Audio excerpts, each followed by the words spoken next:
전국 도민 여러분, 이양섭 의장님과 동료 의원 여러분, 김영한 지사님과 윤건영 교육감님을 비롯한 관계 공무원 여러분, 안녕하십니까? 청주 율량사천동의 지역구인 국민의힘 김현문 의원입니다. 오늘은 우리의 미래이자 희망인 청소년들에게 마음껏 꿈을 꾸고 끼를 펼칠 수 있는 기회를 제공하기 위해 청소년들이 주체가 되는 공간인 충청북도 청소년 복합문화타운의 조성을 제안드리고자 합니다. 우리는 지금 저출산 고령화 시대를 살아가고 있습니다. 그래서 정부와 충청북도 교육청 그리고 청주시에서는 아이 낳고 키우기 좋은 도시를 만들기 위해 출산에서부터 돌봄, 교육까지 다양한 지원 정책을 추진하고 있습니다. 여기에 어린이부터 노인 세대까지 다양한 요구를 충족하기 위한 각종 사업을 발굴, 지원하는 등 모든 도민이 함께 잘 사는 충북을 위해 노력하고 있습니다. 그러나 도내 청소년 수는 전체 인구의 15%가량을 차지하고 있고 특히 청주시에는 도내 청소년의 59%가 거주하고 있지만 청소년의 교육문화 및 여가활동을 위한 이용시설이나 공간은 상대적으로 부족한 상황입니다. 청주는 도내에서 가장 많은 인구가 살고 있는 충북의 수보도시이자 1000년이 넘는 역사를 가진 교육문화의 도시입니다. 그래서 본 의원은 이런 유구한 역사를 자랑하는 교육문화 도시답게 우리의 미래인 청소년들에게 건강한 성장을 돕고 마음껏 꿈을 키우고 끼를 피워날 수 있는 공간인 청소년 복합문화타운을 청주에 조성할 것을 요청드립니다. 이 제안은 충청북도에서 추진하고 있는 청소년 복합문화센터와 이 건립사업과 관련하여 연계하면 보다 구체적이고 실효성을 가질 수 있을 것입니다. 김영한 지사님의 공약인 청소년 복합문화센터의 건립은 청소년 참여위원회의 제안에 따른 것이며 청소년 종합지능원 이전 등을 포함하여 청주시 상당구 중앙동에 추진하고 있습니다. 특히 청소년 복합문화센터 건립 장소인 중앙동 내에는 청소년들이 문화공간인 청소년 광장을 비롯해 도교육청의 자연과학교육원, 진로교육원, 미디어 교육센터 등 다양한 청소년 인프라가 자리하고 있습니다. 이에 본 의원은 청소년 복합문화센터를 중심으로 청소년 광장 등 기존 청소년 관련 인프라를 연계한 청소년 복합문화타운의 조성을 제안드리는 것입니다. 새롭게 조성될 청소년 복합문화타운은 청주는 물론 도내 모든 청소년들이 주말을 이용해 자신들이 원하는 각종 문화 공연이나 프로그램을 자율적으로 개최 운영하거나 수강할 수 있도록 하고 문화, 소통, 취업의 공간에서 청소년들이 자발적인 생산, 소비의 역할을 담당하는 주체로 전반적인 운영 역시 청소년 자율에 맡기자는 것입니다. 물론 충청북도와 충청북도 교육청, 경찰청 그리고 청주시는 충북 청소년 복합문화타운이 잘 운영될 수 있도록 최소한의 예산과 필수적인 안전조치 등 지원을 담당하게 되고 이를 위해 각 기관과 지역인사 등에 참여하는 합동지원협의회를 구성하는 것입니다. 청소년들이 보다 쉽게 편리하게 필요한 시설과 서비스에 접근할 수 있도록 하는 사업은 다른 지자체에서도 추진 요구가 필요성이 강조되고 있습니다.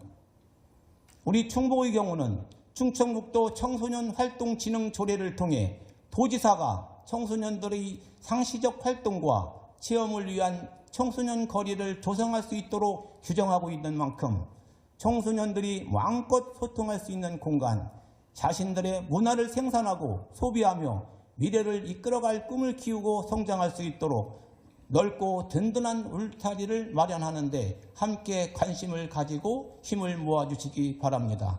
경청해 주셔서 감사합니다.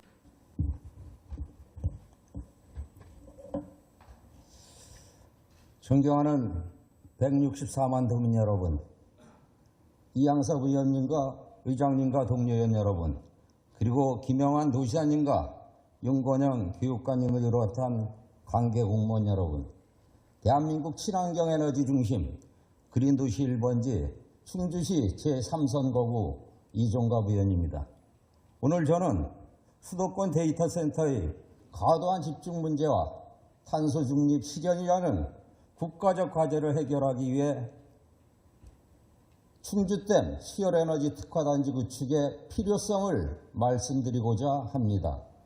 수열에너지란 여름철엔 수온이 대기보다 낮고 겨울철에는 높은 특성을 위하여 물을 일원으로 히트펌프를 통해 냉난방하는 친환경 신재생에너지 시스템을 말합니다.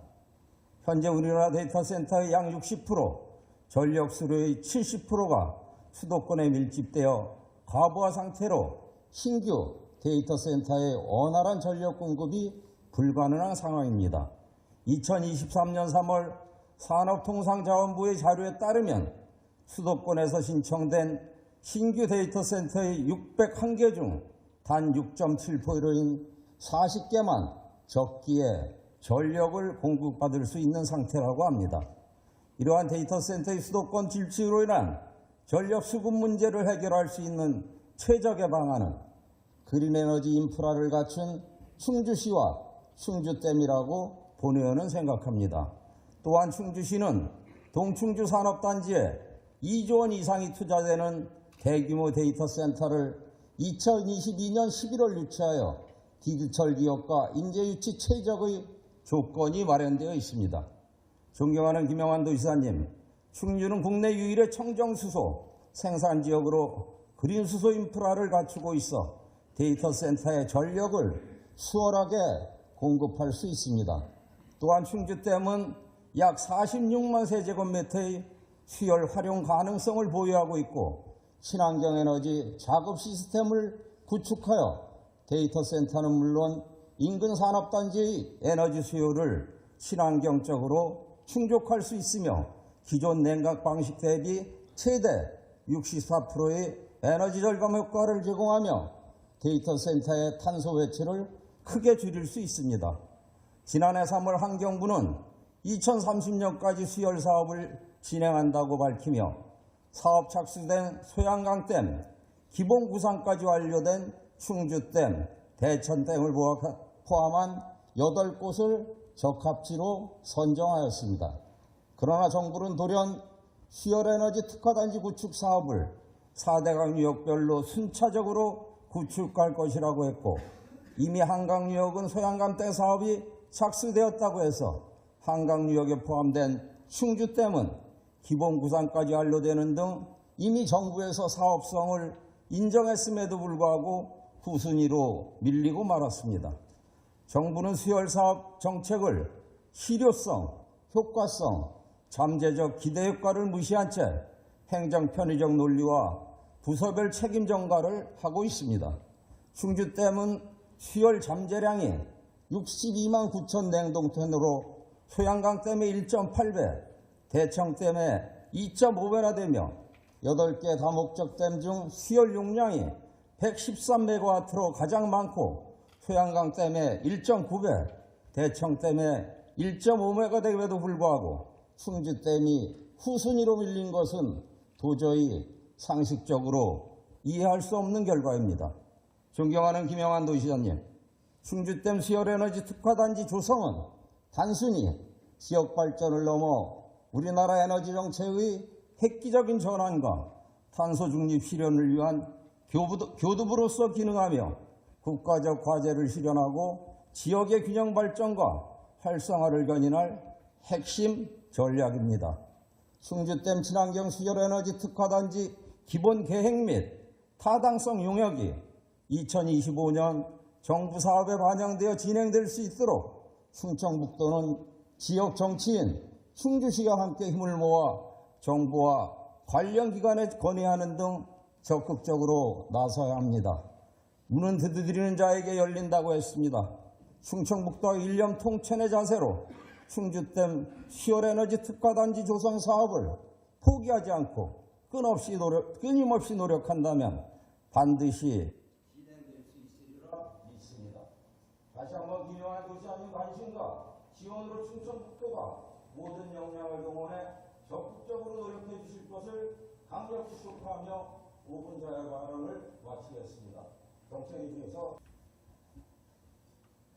존경하는 도민 여러분, 제천시 제1선거구 김꽃님 의원입니다. 본 의원은 충북도는 말뿐인 민생 정책 말고 예산 편성하여 어려운 도민 지원에 도정 역량을 집중하라고 강력히 요구하기에 이 자리에 섰습니다. 충북 도민은 지금껏 한 번도 겪어보지 못한 전례 없는 혼란과 어려움이 가중된 복합 위기 상황이며 특히 민생 경제는 IMF 외환위기, 코로나 시기보다 더욱 어려워 서민들은 바람 앞에 촛불처럼 풍전등화에 놓인 매우 엄혹한 상황입니다.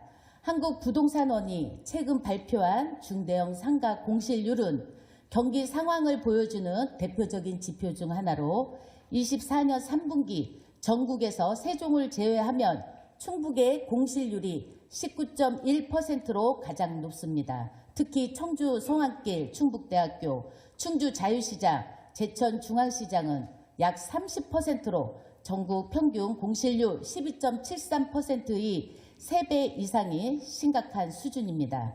김영환 지사님, 정확한 처방은 정확한 진단에서 나오는데 작금의 위기를 제대로 진단하고 있기나 한지 묻지 않을 수 없습니다.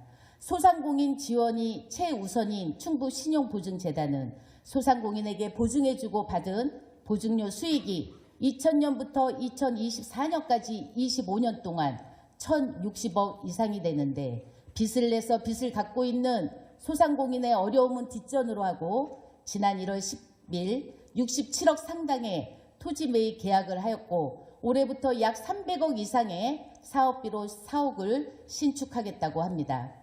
이런 엄중한 시기에 사옥 타령이나 하는데 충북신용보증재단이 김영환 지사님 개인 것도 아니고 충북도의 것도 아닌데 마치 주인인 양 충북도 내 소상공인 32만 3,184분과 도의회의 의견 수렴조차 없이 일방적으로 추진하는 충북도의 결정에 실망을 넘어 참담한 심정입니다.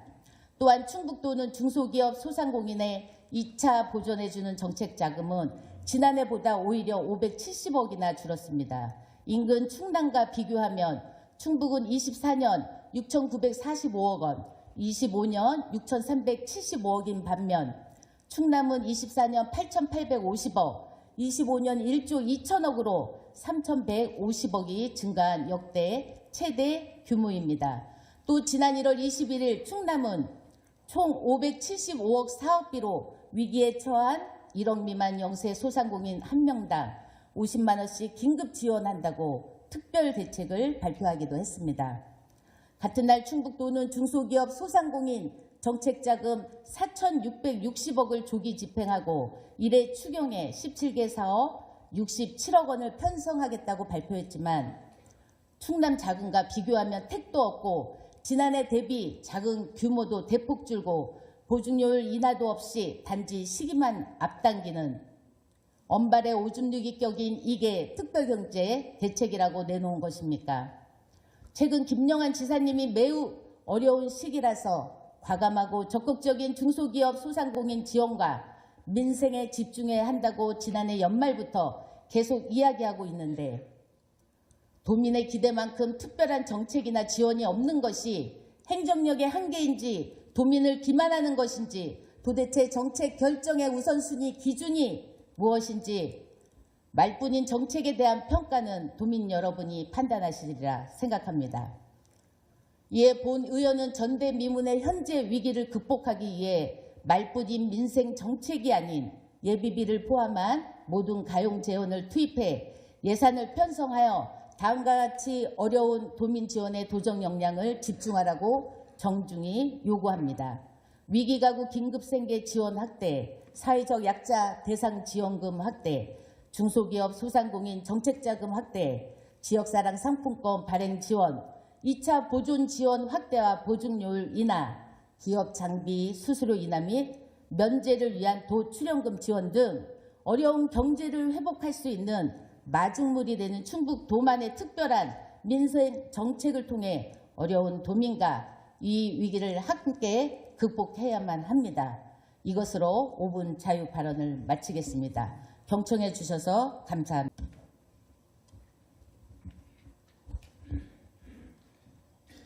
존경하는 충북 도민 여러분, 더불어민주당 비례대표 박진희 의원입니다. 지난 1월 20일 본 의원은 대집행기관 질문을 통해 김영환 도지사의 정실 인사와 그로 인한 충북 도정의 난맥상을 짚어봤습니다.